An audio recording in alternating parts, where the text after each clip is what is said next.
Yeah, come and take a look at the snow. Bright white as far as your eyesight goes. Come and take a look at the fields of snow. I'll just get my coat, then we're good to go. Come and take a look at the lake. Let's have a quick skate before it gets late. Come and take a look at the frozen lake. Put your clothes on, mate, don't make that mistake. Greetings, holiday shoppers. There are now 161 shopping days left until Christmas Day, and I think you know what that means. That means it's time for another episode of Christmas Creeps, your one-stop shop for holiday movies and TV shows all year round. Hi, everybody. My name is Joseph Wade. I will be your host for this evening. Here with me tonight, as always, is my co-host, Johnny Five, the human robot. Hello. Hello, John. How are you tonight? Full of piss and vinegar, and the vinegar is turning into more piss, so we'll see how that goes. That's what I like to hear. And Mr. Bradford is here as well. Brad? Are you ready to talk about some muscle millionaires? Oh, yeah, I am so jacked and ready to go. This week on the show, Christmas in July is kind of the big thing going on right now, and most of it I see online is like Hallmark related. And that's fine, and we're just going to let them have that because that's really not our bag over here at Christmas Creeps HQ. We, on the other hand, like to dig a little deeper in a different vein, and that's a mining metaphor, and that will come into play much, much later in the podcast. Last time on the show, we did Jaws 4, which is like one of the famous one of those famous worst movies ever. Kind of movies, and we're keeping that streak alive tonight by talking about 1996's Santa with Muscles. Ooh, yeah. That's not Hulk Hogan, is it? That's somebody else. That is Slim Jim guy. That's Bonesaw from Spider-Man, yes. Bonesaw's ready. Yes, exactly. So Santa with Muscles, it's one of those movies that, like, the bad movie crowd always likes to make jokes about. But then when you actually sit down to, if you're the kind of person like us who actually wants to watch these things, it becomes tricky because this movie is very hard to find right now. Mm-hmm. Legally dubious. That's a great way to put it. The DVD is not for sale. Legally dubious, extremely YouTubious. Not for retail sale. It says it on all the DVDs because it was a pack-in. Yes. Harmful or fatal if swallowed. If you are willing to shell out $62, you can get a 4-film family holiday movie collection featuring Santa with Muscles. Can you hit me with the other 3 films that are in this 4-film family collection? For $62.56 plus shipping and handling gets you Santa with Muscles, The Santa Incident, The Boy Who Saved Christmas, and The Elf Who Didn't Believe. The Elf Who Didn't Believe. I am extremely surprised that a dog named Beethoven is not involved in any of those movies you mentioned. I know, right? This seems like Beethoven's sequel, like Wasteland. Extremely telling on here is that the Santa Incident is approved by the Dove Foundation. And I'm willing to bet the other two films I like their chocolate in their soap. Are also approved. But I'm fairly certain Santa with Muscles is not. Yeah. I can't imagine a universe in which Santa with Muscles is approved by any Christian organization. I mean, it does involve a children's orphanage and that said orphanage being saved at Christmas, so... Well, saved is a relative term. If we're talking about the building, it's not so saved. I mean, it's saved about as much as the house from Poltergeist is saved. I think this is the first film that we've watched in a Christmas movie we watched in which a church is destroyed over the course of like 2.5 minutes on an extended cut. Yes. Oh, good Lord. So the whole purpose of us watching Santa with Muscles is mostly just availability. Now, I know I just said this is extremely hard to find, but guess what? Some poor, kind soul has put the entire thing on YouTube, and we watched it. And nobody has bothered to DCMA that. Because who would? I don't know. I would think... Well, I'm not going to go down that road. I was going to say something about the Hulkster, but let's not even touch that. No, he's like only extremely litigious when literal blood money is involved. I don't know. Somebody got paid for this movie in a very untoward manner, I feel like. So, first things first, this movie was directed by a man named John Merlowski. And I only bring this up because I'm looking at his filmography now, and it's mostly full of direct-to-video crap. But also, there are 3 other Christmas films on this filmography that we may need to address at some point. And none of them are in that 4-pack of other Christmas movies featuring Santa with muscles. The movie he directed immediately after this is the direct sequel to Richie Rich, Richie Rich's Christmas Wish. Oh boy, wait, the live action one, yeah? Yes. The original that starred Macaulay Culkin. Yes. And I assume this one does not star Macaulay Culkin instead? No, in the sequel, Richie Rich is played by a kid named David Gallagher, and the fat, rotund Professor Keenbean in the first film is now played by Eugene Levy. I don't know. I'm looking at the cast list. I'm kind of interested in this film now. We might need to switch gears and do that instead. But we're getting ahead of ourselves. We could just watch all 4 of them in sequence and call it the John Murkowski 4-pack.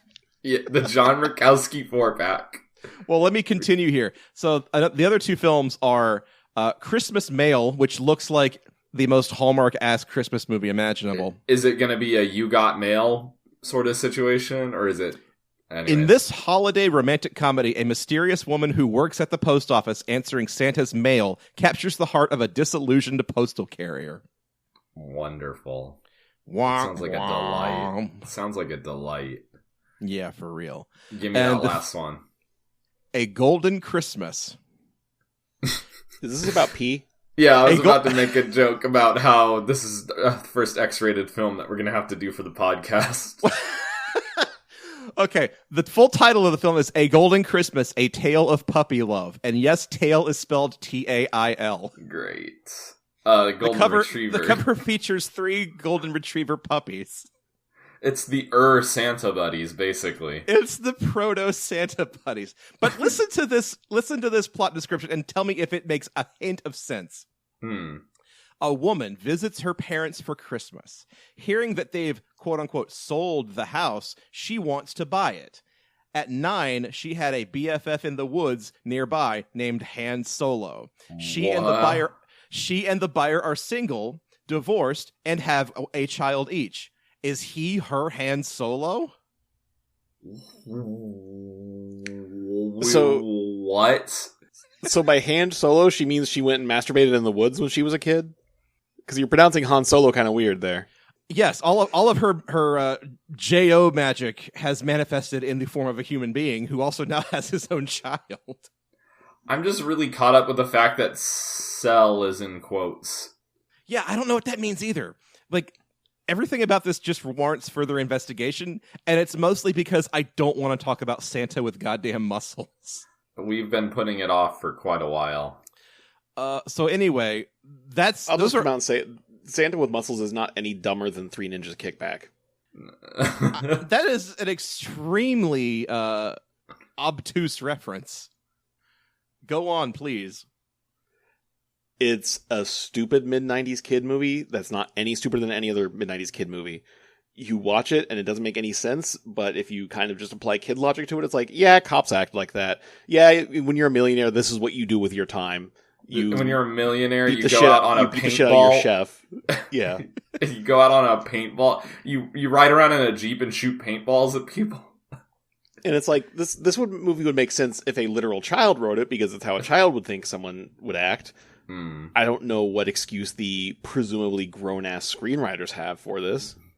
Yeah, the one note that I wrote about this film when it was over was, this is one racist professional wrestler away from just being an Ernest film. It's basically Ernest Saves Christmas 2, but Ernest is a buff bodybuilder type. And, oh my god, I don't even know where to start with this shit. Our wrestler count. How many wrestlers showed up in this? I counted 2. I don't know that I even spotted the second one. There's Hulk Hogan, obviously. It was the sumo guy in the church, right? Yes, that was Brutus the Barber Beefcake. Wow. Yeah, that completely slipped by me. So, okay.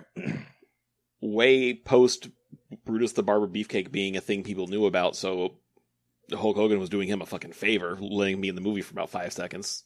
That's some favor. Professional wrestling is fucked up. That is some favor, let me tell you. So anyway, Santa with Muscles concerns Hulk Hogan, a.k.a. Terry Bollea, a.k.a. that fucking guy, as a fitness guru named Blake Thorne, who is the kind of guy who goes out with his buddies paintballing and being chased by the cops, represented here via Clint Howard. For some ungodly reason, Clint Howard is in this movie. We've mentioned him several times, but is this his first appearance on anything we've watched? I believe it is. I want to say it really is. Because he's in Silent Night, Deadly Night 3 and 4, but we've not watched those, if I remember right. Right, but I'm pretty sure this is the first appearance of Clint Howard on this podcast, like legitimately. Oh, the other sad thing about this movie opened on November 8th, 1996. It landed at number 15 on the box office for that weekend with $120,000. Number 1 that weekend was Ransom, directed by Clint's brother Ron Howard, and it made $34 million. Now I'm checking to see if Clint Howard is in Ransom. There's no way he's not, but I have to know. There's so many like murderers and kidnappers and rapists in that movie. Clint had to be one of them. That's his genre, his niche. Breaking news, Clint Howard was not in Ransom. He was in Santa with Muscles, but not Ransom. How was that Thanksgiving dinner? Oh, that had to be the most awkward Thanksgiving dinner ever. So, Ron, how's your movie doing? Oh, yeah, it's great. It's top of the box office. How's your movie doing? Yeah, I'm getting work. I'm working. I played a cop. He doesn't obviously rape anybody in this movie. Just pass the gravy, Ron. Anyway, so Blake Thorne is this fitness guru going out and speeding around town with his paintball buddies, and they get chased by the cops, Clint Howard, and he runs into the nearest shopping mall in Lakeville, which I'm assuming is I grew up there. I grew up here. I could ditch the cops here. Hides in the mall, finds a Santa costume, puts it on. Does not convince the cops for 1 minute that he's actually Santa Claus because they see the paintball camo at the back of his jacket. But he is thrust down a garbage chute, knocked out. Suddenly he has amnesia, and he's discovered by a mall Santa elf named Lenny, who is played by Donna's dad from That 70s Show. Yup. And Lenny has been tasked by the people who run the mall to find a Santa Claus because Santa hasn't shown up. But also he's working for the evil mad scientist that basically runs the town named Ebner Frost, who's played by Ed Begley Jr. Joseph is not having a stroke. There's a group of evil scientists that run the town. And I want to just say, to support my theory that this movie was written by literal actual children, the amount of money Lenny is in debt to Dr. Frost for is $50. Yes, $50 would turn his life around, he says. But, okay, so let's talk about Mr. Frost for a minute. He's buying up the entire town for some nefarious purpose that we find out later. But he's doing so like a fucking cartoon villain in a Saturday matinee from the 40s. Or like a villain from Three Ninjas. Okay. The best part about it is that they've just taken some two-door house in the Hollywood Hills and have put tinfoil on the outside of one of the facades of the house, and then they have water coolers that every time there's a shot, every time there's an establishing shot, the water coolers shoot out jets of steam just to remind you that this is a mad scientist's house. Crazy shit's going on here. It's very good because it's just some boring dude's house, but with a couple water coolers that shoot out jets. It's very good, and it basically does feel like it was directed by a 9-year-old or written by a 9-year-old. It's basically like a set from a Power Rangers episode. Yes. He's got 4 henchmen, but his primary henchman, Dr. Blight, is it? Has his own henchman. Yeah, he's got his own lackeys. Dr. Blight is like just your average run-of-the-mill, just some jackass in a lab coat who likes to do experiments on people, basically to torture them into selling their land to Mr. Frost. And to do this, his 3 assistants, he has a geologist named Mr. Flint, who basically is just Brad. Thank you. That's a joke for literally just me and Brad, so everybody enjoy that. Thanks. Love you, bud. Yeah, There's I Mr. love you too. There's Mr. Bile, who is a chemist who literally huffs his own farts. Yep. And I don't know what else to say about that. Yep. And finally, there's Miss Watt, who I wrote down was an electro-dominatrix. So... This is a children's film. This is a They're children's all film. disgraced professors, specifically. Yes, because How they're did all they- doctors.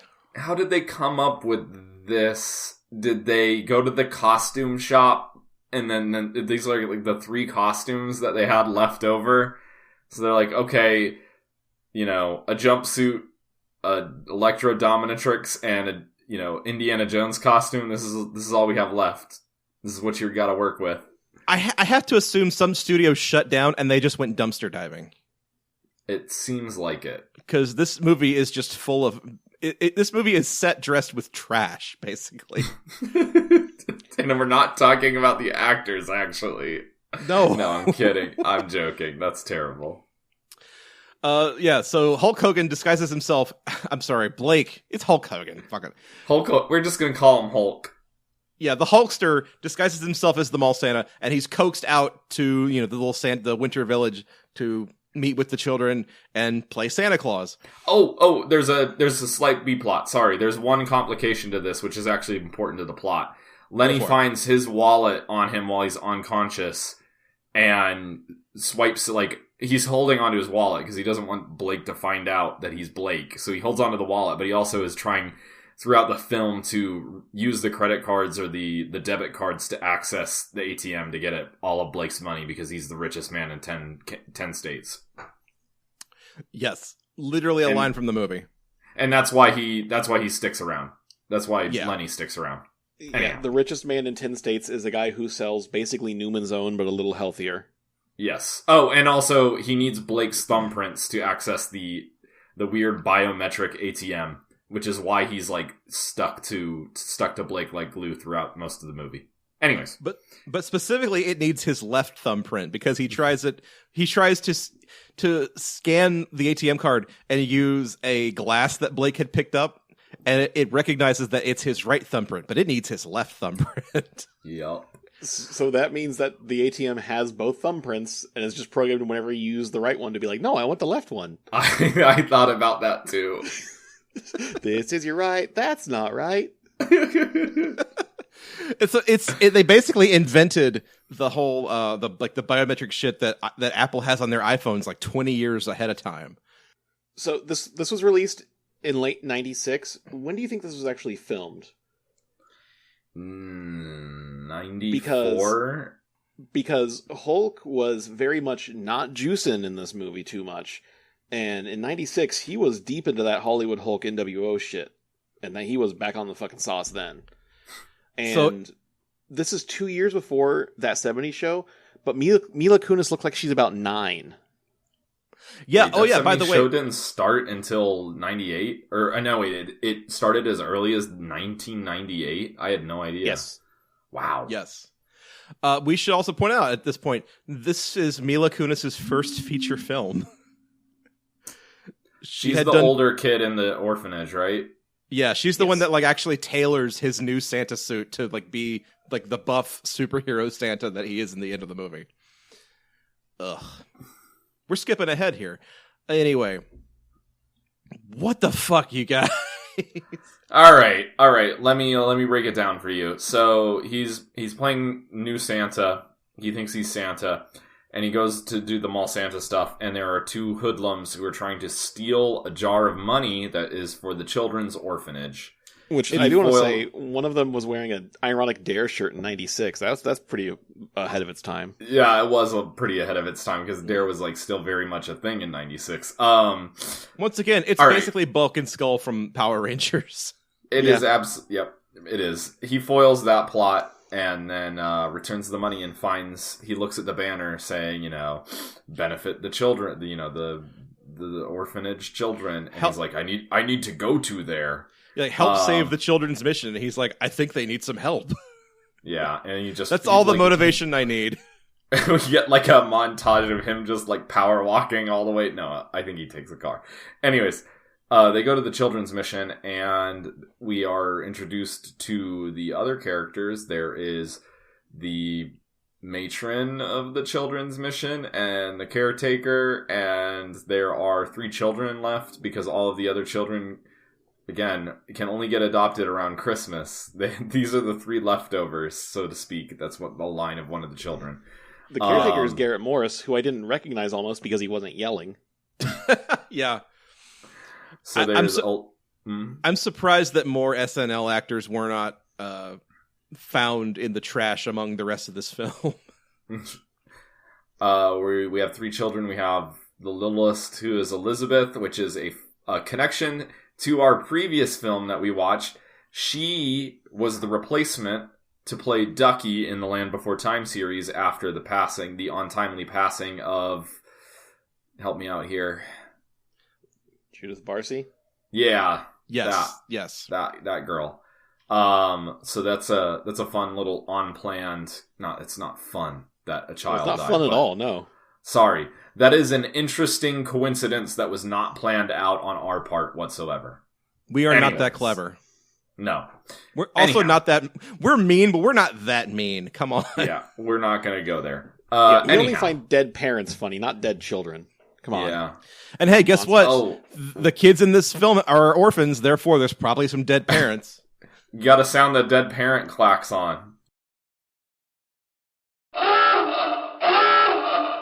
Then we have a surly teen boy and a somewhat less surly teen girl who knows about science and is a good tailor. Yeah. That's about it. That's pretty much it. So we got, yes. I do like the suggestion that a kid in an orphanage still goes to school, because most orphanages we've seen have just been like... kid depositories? Just kid prisons, yeah. They're kid banks. They keep the kids locked up in the kid vault. And hey, guess what? There's a kid vault in this movie too. There is a kid vault. So the only holdout left in town that the science gang hasn't bought out is the orphanage, for who knows what reason. I mean, sentimentality, I suppose. Suggesting that they own the rest of the town. Yeah, and like we see it, their map of all of the land in town that they own, and the map is this weird like thermal imaging map of the town. Yeah, it's like a weird lucite yellow, red, and green map. It's really weird.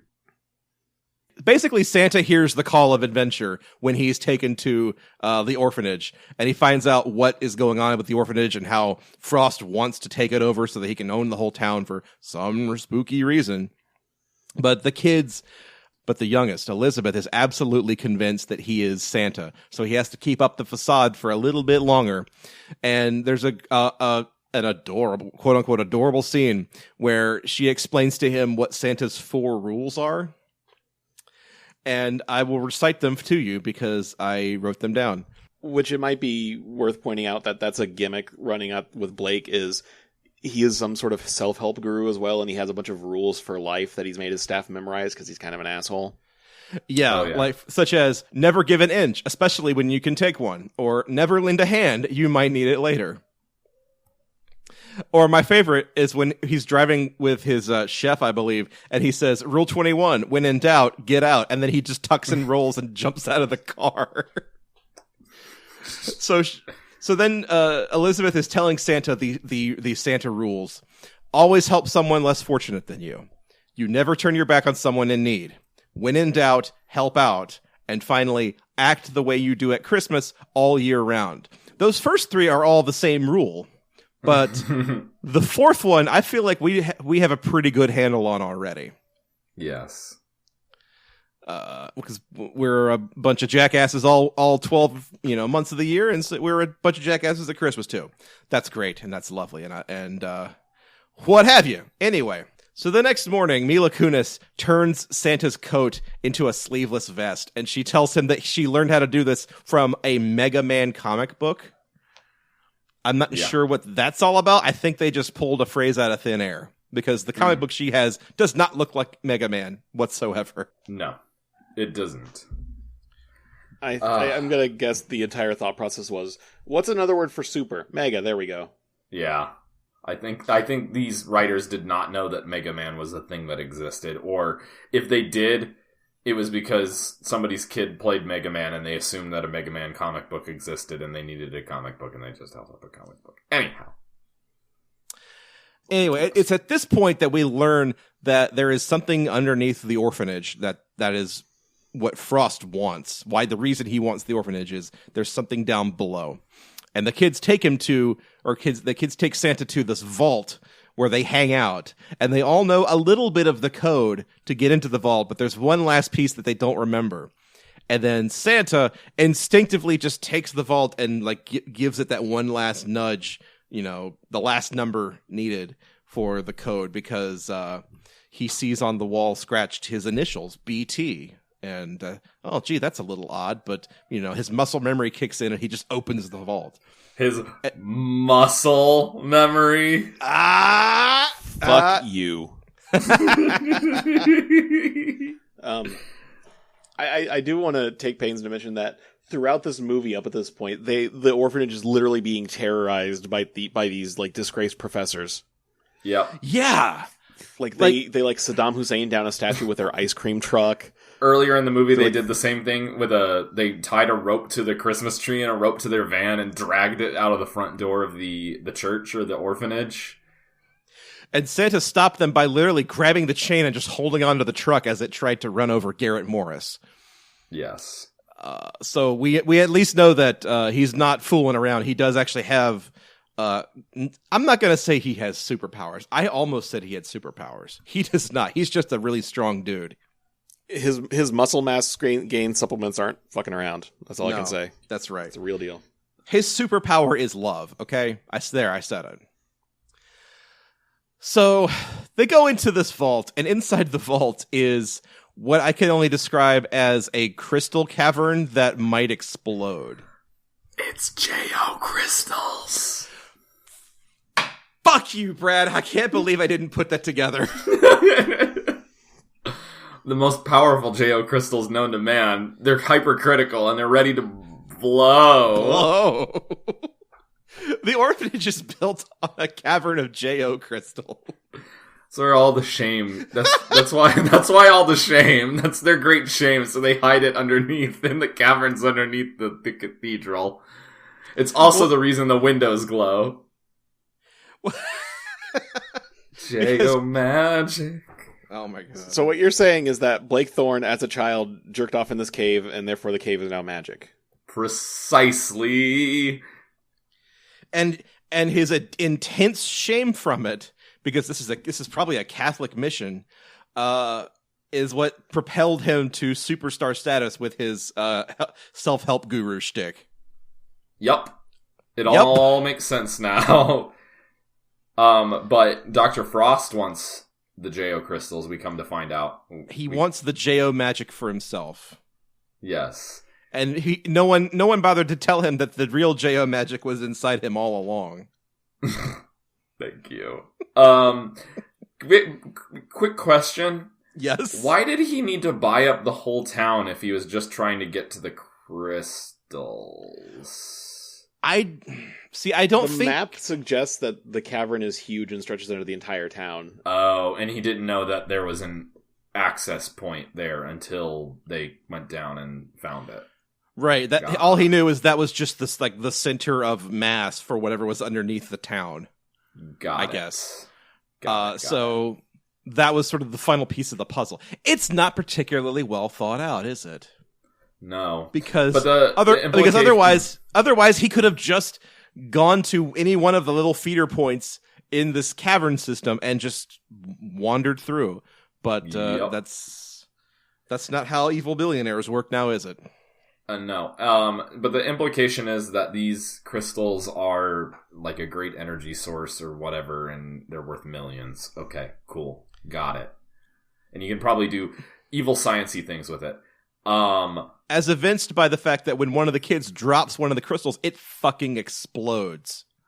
Yes, it does. It blows its load. Yeah, this is definitely a Catholic mission. All that pent up, frustrated energy. Yep. Pretty much. Yep. Okay, so it's at this point in the film where Santa and Dr. Blight have a big climactic fight at the top on the roof of the mission, and Santa has him on the ropes. Get it? Because he's a wrestler. Until a motorized robotic Santa accidentally pushes Santa off the roof into a garbage truck. It's as bad as you think it is, and it's as poorly choreographed as you think it is.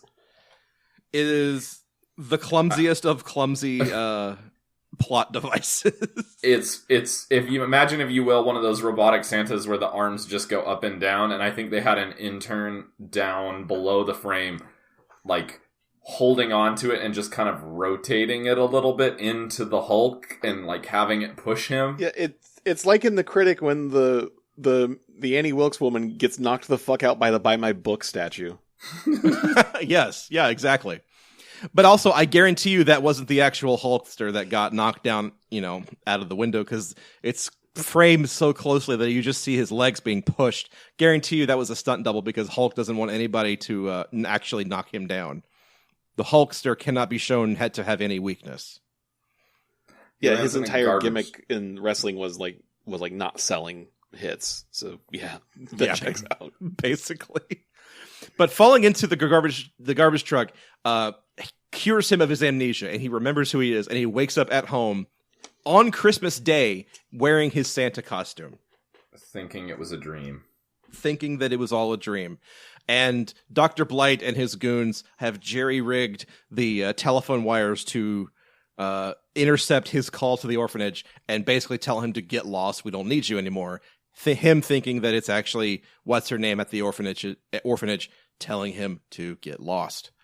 At this point, bad shit happens, and Dr. Blight and his goons take over the orphanage, kidnap the kids. With T-squares.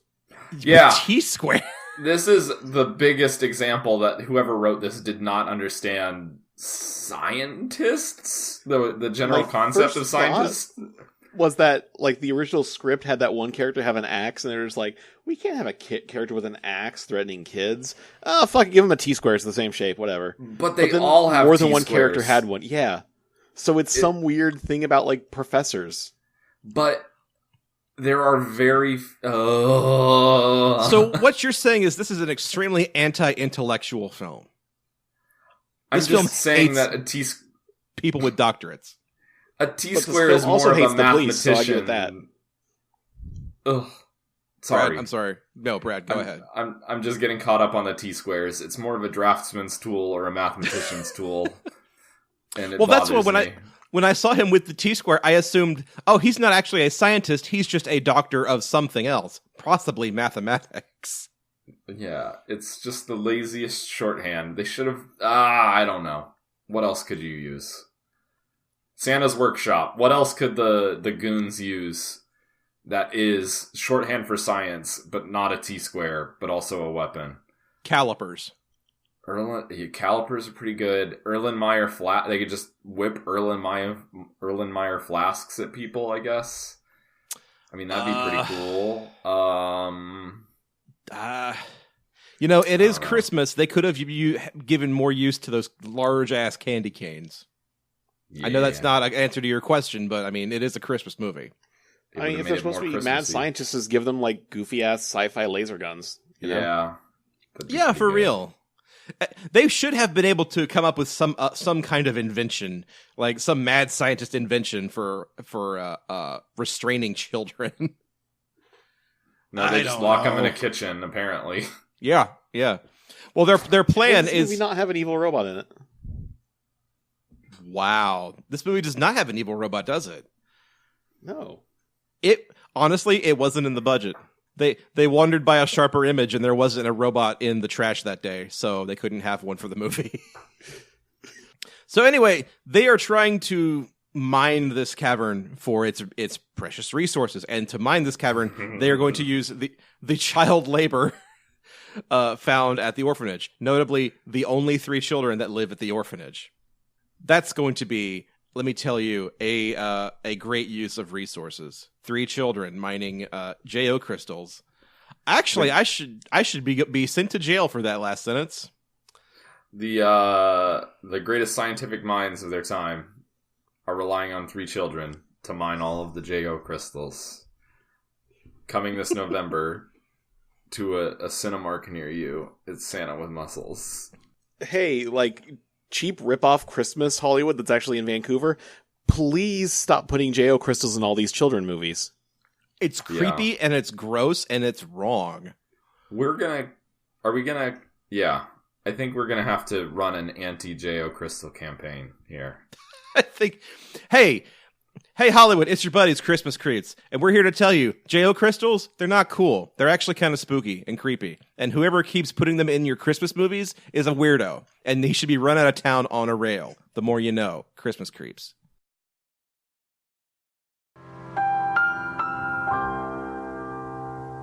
Zip it and ship it. All right. Brad, what does that mean? That means pack it up and ship it out. Yeah, I mean, what do you want me to say about the end of this film? Even though he knows he's not Santa anymore, he goes to save the kids because he decides he wants to be a good person at Christmas. We have a bad plot twist where they were both Blake and Dr. Frost were both orphans at the orphanage and best buddies. So there's that. I don't know how he didn't remember that. So that's cool. When he was a kid, he junked at a Guardian Force, so he doesn't remember any of that shit. Hi, video game chat. Oh boy, here we go. You done did it now, John. Go for it. What?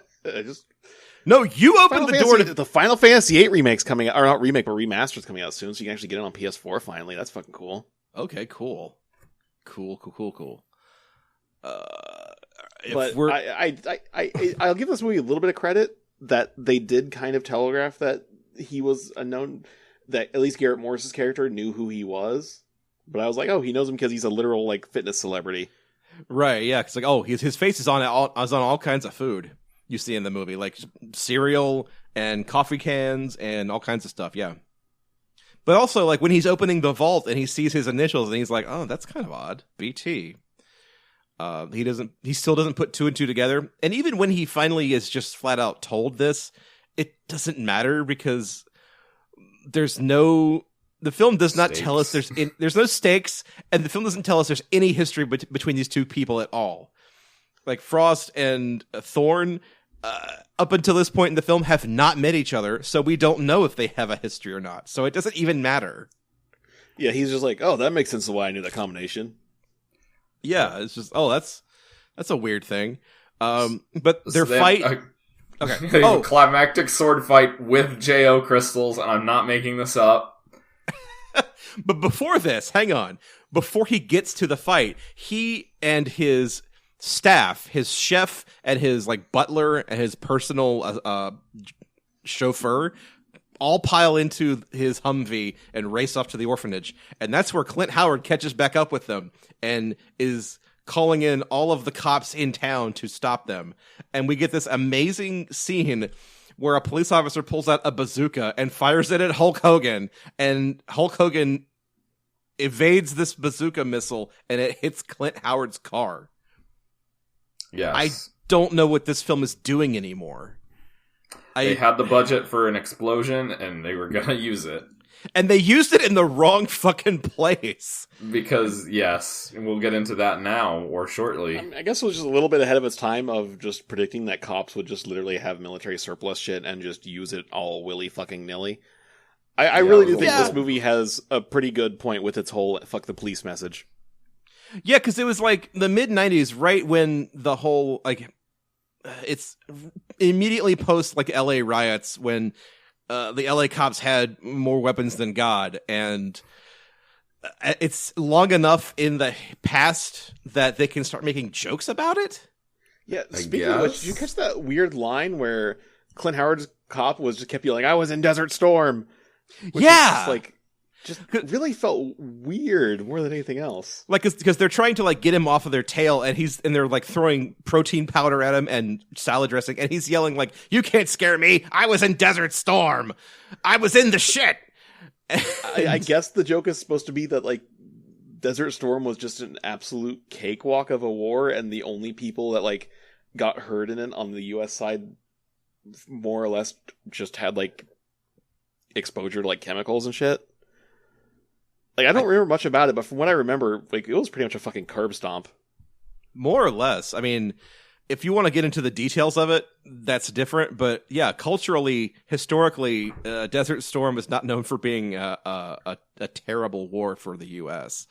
So I think that was just like a joke. And I'm just failing to put together any of the things that make this film Santa with muscles, because, like, my question for all of it is just why? Why Santa with muscles? Why anything? Because Actually, money. Why a big suit? Hey, speaking of money, do y'all know who produced this film? Who executive produced this film? I know who it is, but I don't remember his name. I just read the Wikipedia article about his... Vincent K. McMahon. It's Jordan Belfort, and if that name sounds familiar to you, it's because Leonardo DiCaprio played him in the movie The Wolf of Wall Street. There you go. This is not the only Hulk Hogan related movie he's executive produced either. No, it's not, because he also produced help me out here. It's not Suburban Commando or like Mr. Nanny or Mr. Mom or whatever. Any of the ones you know. The Secret Agent Club. It's The Secret Agent Club, which is not a film I've even heard of. Same. And like this movie came out the same year, 96, in a time when I would have definitely heard about like this many Hulk Hogan movies coming out at once. Because like I was weirdly obsessed with shit like Suburban Commando and what's the other one? Not is Thunder. It Mr. Nanny or Mr. Mom? One of those is Thunder in Paradise is the show, but which one of those is the Michael Keaton one? Which one of those is the Hulk Hogan one? Mr. Mom is the Michael Keaton one. And I want to say Thunder in Paradise is... It's the TV show where it was the TV show that was literally Night Boat from The Simpsons. Yeah, basically, yeah. Anyway, what we're saying is Hulk Hogan did not ever have anything resembling a decent film career. Rocky 3 accepted. Gremlins 2. Okay, you know what? I'll give you that one. I will give you that one. But anyway, so their climactic fight scene happens in the J.O. cavern with J.O. crystals as J.O.'s swords. And I've waited my entire life to hear you say that sentence.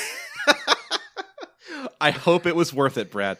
So the J.O. energy that has built up from this fight turns the orphanage into a pile of rubble, not unlike the final scene from Poltergeist, where the house just collapses into itself. Spoilers for Poltergeist. The house just gives up and is just like, I'm tired of all these J.O. references.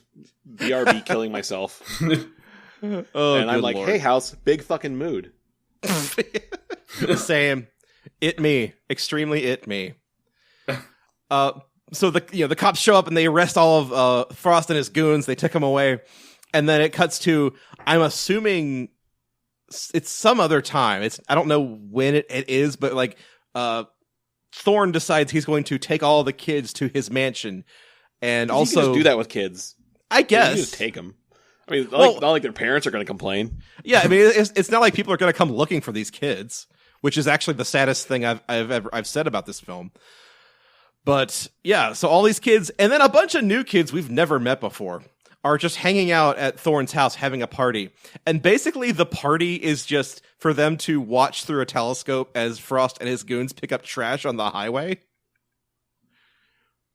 Because that's a fun thing to do to criminals, is to watch them enjoy their misery while you You have a beer in the backyard, and you get to watch Frost and Blight and Vile and Watt pick up newspapers in cartoon prison outfits.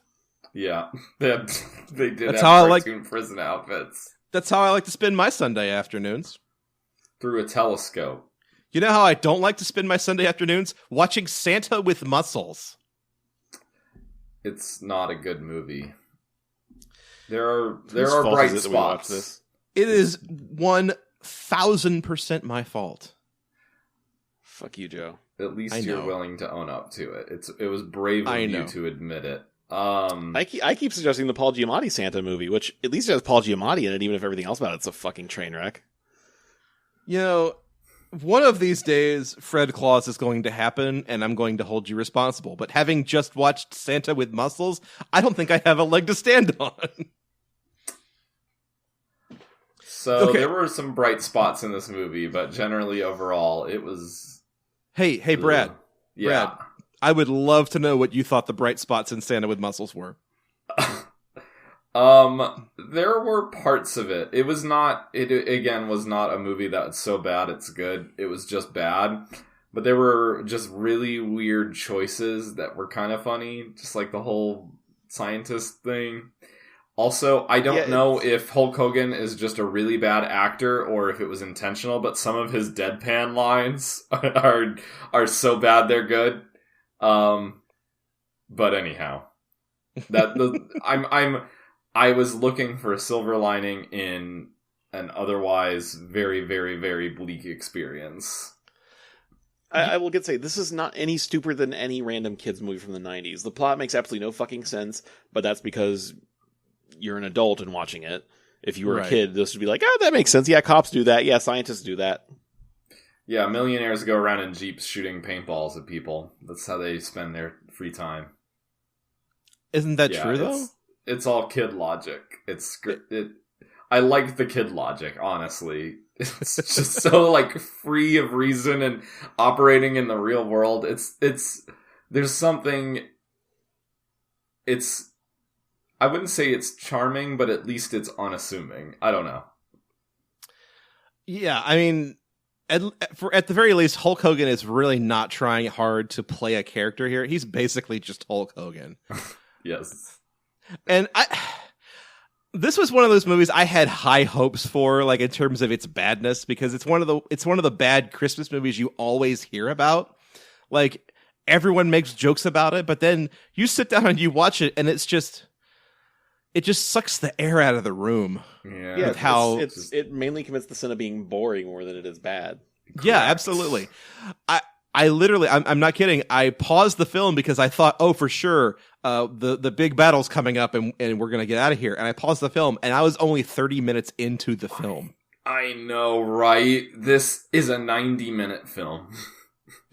Could have easily been a tight 30 TV special or a 70-minute film at the most. But it takes its an time. hour with commercials, TV special, just 44 minutes in and out. Yeah.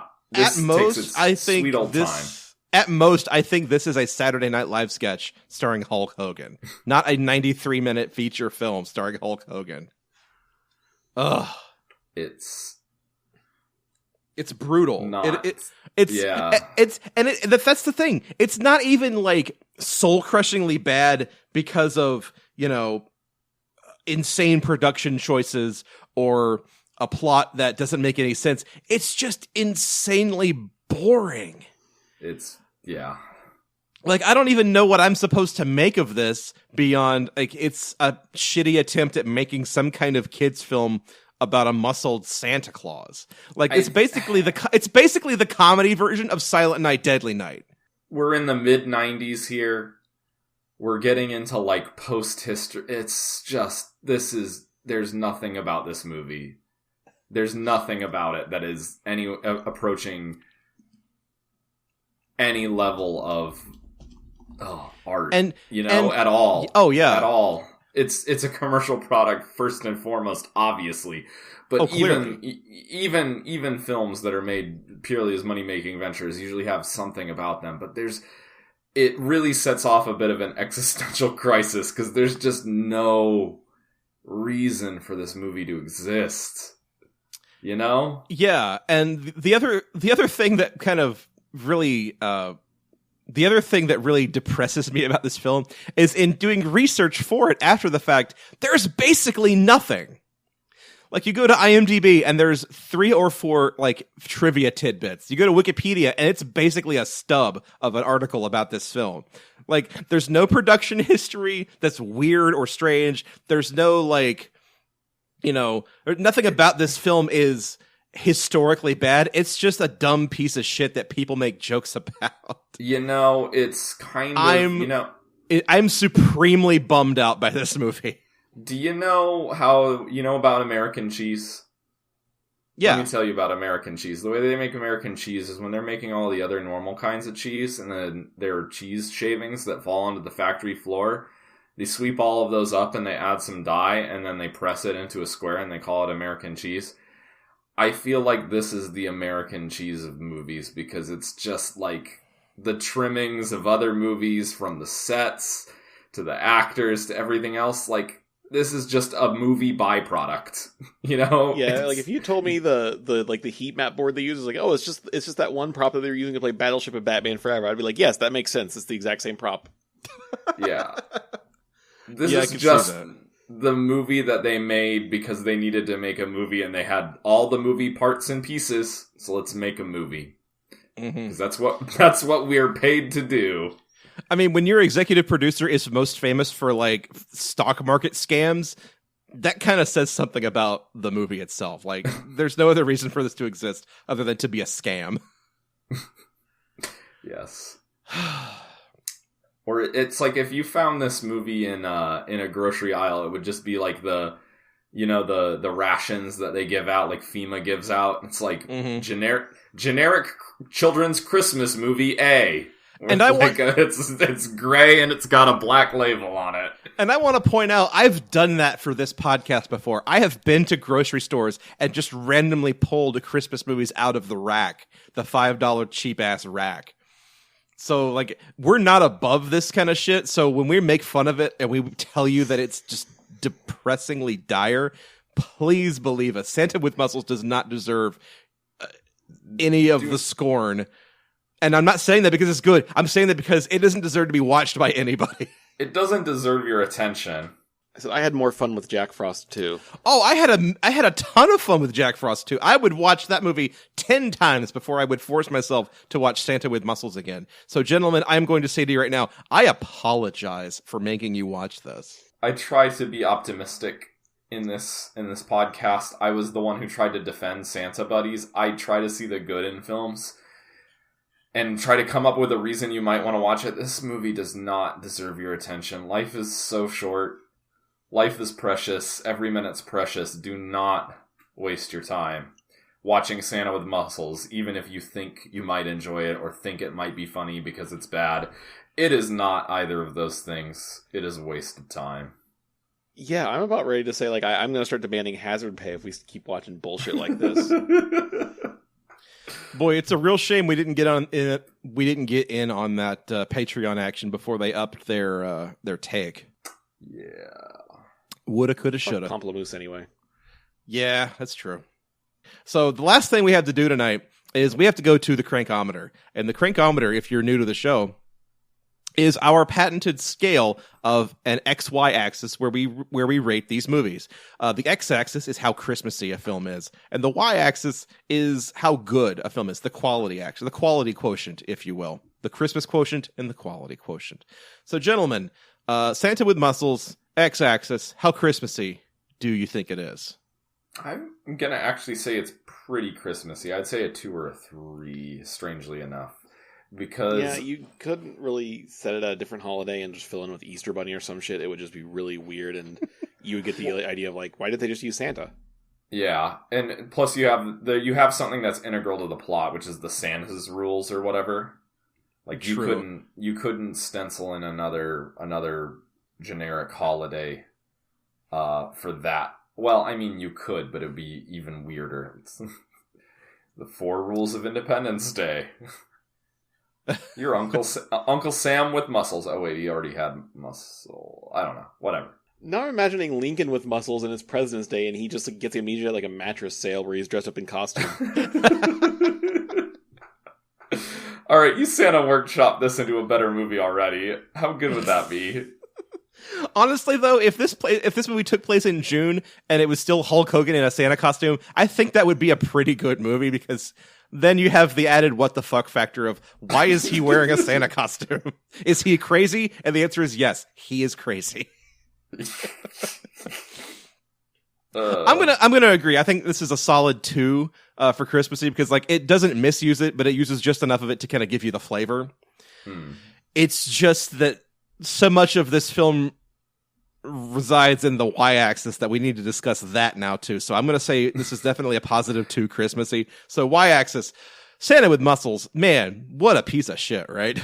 This puts the Y in y-axis. Like, why did we watch this?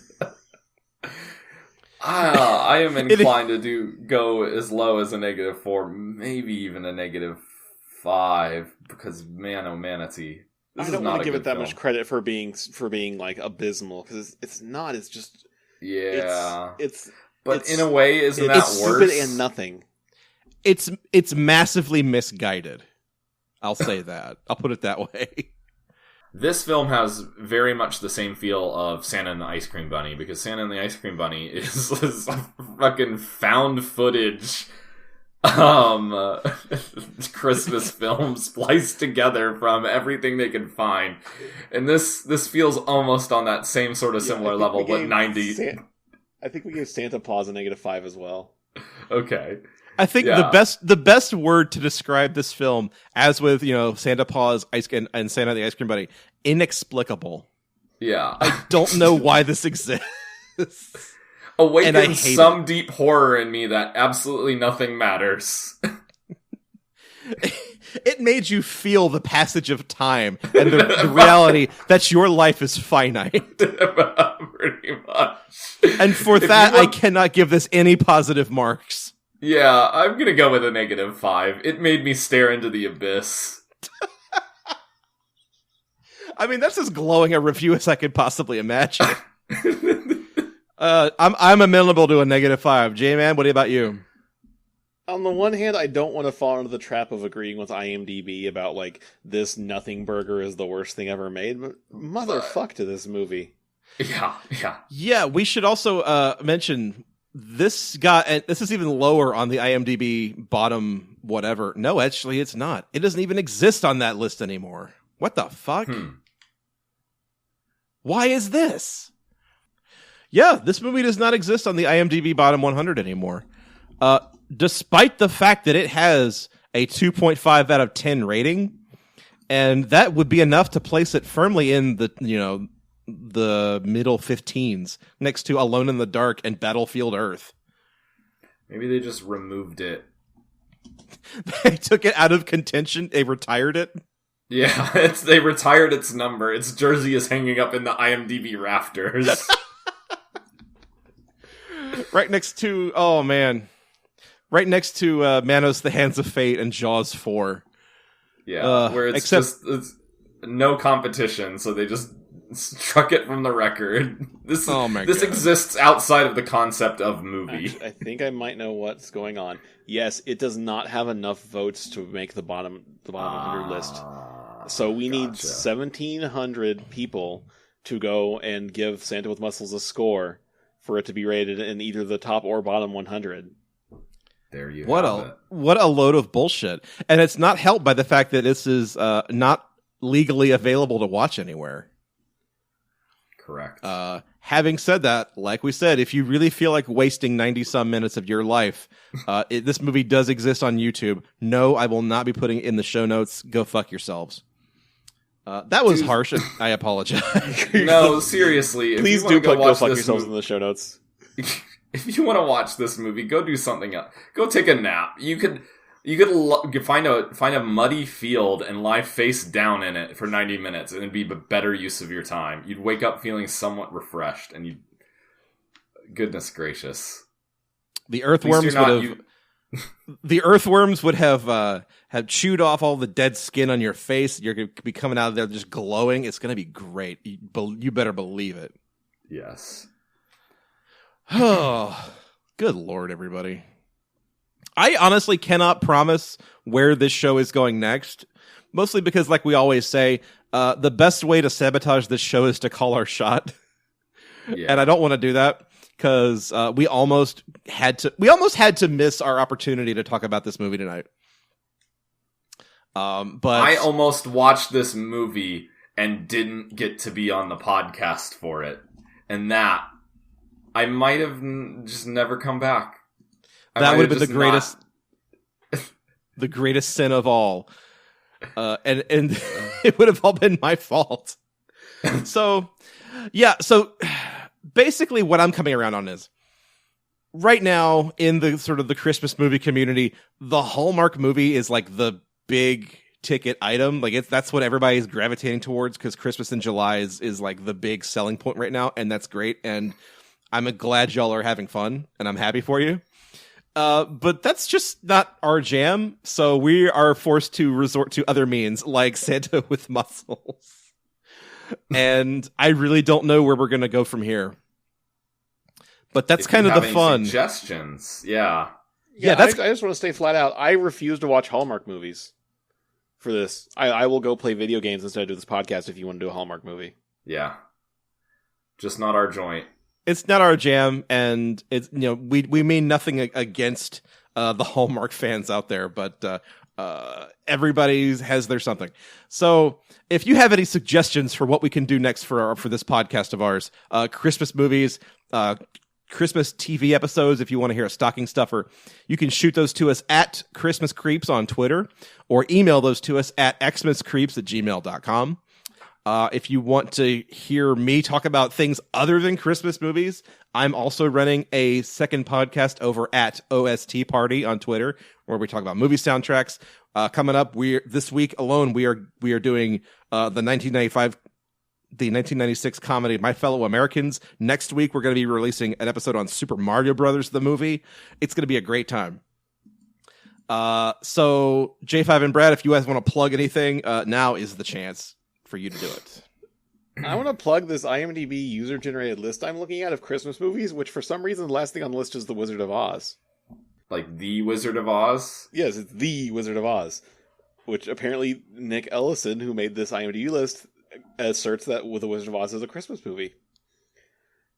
The list goes Nightmare Before Christmas, Muppet Christmas Carol, How the Grinch Stole Christmas, The Wizard of Oz.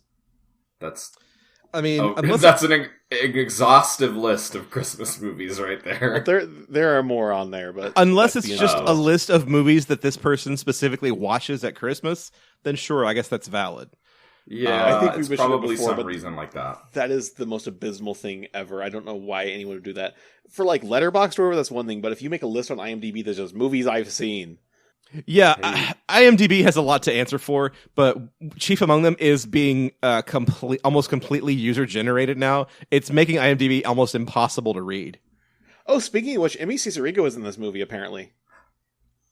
You know, who was about 7 when this movie was made? Yeah, she was in it as old lady uncredited. That's what IMDb says. Huh. I believe it. I don't know why. I don't know. Also, the news reporter played Lapis Lazuli in Steven Universe. There you go. Aha. Fun fact. So, folks, that's it for Christmas Creeps. I don't know what to say anymore. Santa with muscles really kind of just destroyed my will to live, and I need to go lie down for a minute.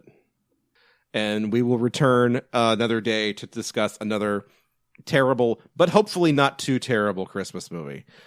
So, for Christmas Creeps, I am Joseph Wade. I'm Bradford. I am Johnny Five, the human robot. And I hope you don't actually watch this film. Thank you and good night. Good night. Just go play Final Fantasy VIII instead. Yeah, anything. Just do anything. Anything other than this movie. Good night, everybody.